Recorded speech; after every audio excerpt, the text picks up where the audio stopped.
Bonjour, permettez-moi de me présenter. Je suis Elisa de Roche. Comment ça? Ça ne vous dit rien? Peut-être me connaissez-vous sous le pseudonyme Baronne Raymonde de la Roche? Non plus? Alors c'est une bonne chose que l'on se rencontre, vous et moi. Je suis née en 1882 à Paris et j'ai consacré ma vie à la conquête des airs. Ceci dit, j'ai toujours été attirée par l'art. J'ai commencé par être comédienne.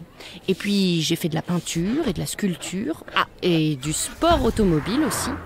Mais si je vous parle dans le coin de l'oreille aujourd'hui, c'est parce que je suis la première femme au monde à avoir obtenu le brevet de pilote. Et oui, bien avant qu'Amelia Earhart traverse l'Atlantique en avion. Moi, c'était en 1910. Et le début de nombreux vols et de nombreux records. D'ailleurs, c'est ce qui a causé ma perte. Mais bon, ça c'est une autre histoire et je ne suis pas là pour vous parler de moi.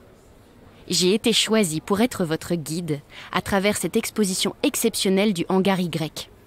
D'ailleurs, l'histoire même du hangar ne manque pas d'air.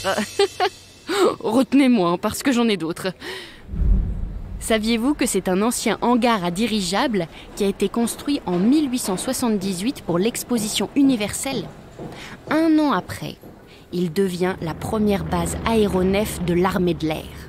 Et puis en 1884, le dirigeable La France y réalise son premier vol. Allez, maintenant levez les yeux. Vous le voyez? Impressionnant, non? C'est le dirigeable de Lee Bull, une artiste coréenne qui travaille sur les liens entre art et architecture. Son truc à elle, c'est la légèreté. Regardez à quel point le dirigeable, pourtant immense, semble flotter dans les airs. Il est fait en matériaux délicats et aériens, du tissu et des feuilles d'aluminium. Et puis il y a un dispositif secret. Des ventilateurs placés dans le dirigeable permettent de gonfler la toile en continu. Vous comprenez bien le clin d'œil qu'elle fait à l'histoire du bâtiment avec cette œuvre. Son installation est d'ailleurs faite sur mesure pour le hangar Y et elle y restera après l'exposition.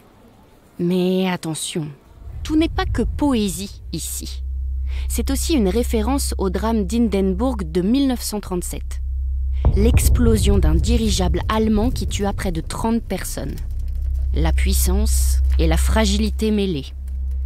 Vous verrez, les artistes invités ici montrent la science, la technique, le progrès, les avancées que représentent ces machines volantes, mais ils et elles racontent aussi la vulnérabilité, la guerre, les tensions et la concurrence politique qui prennent place dans l'espace aérien. Une dualité fascinante à explorer à travers l'histoire. On l'explore ensemble ?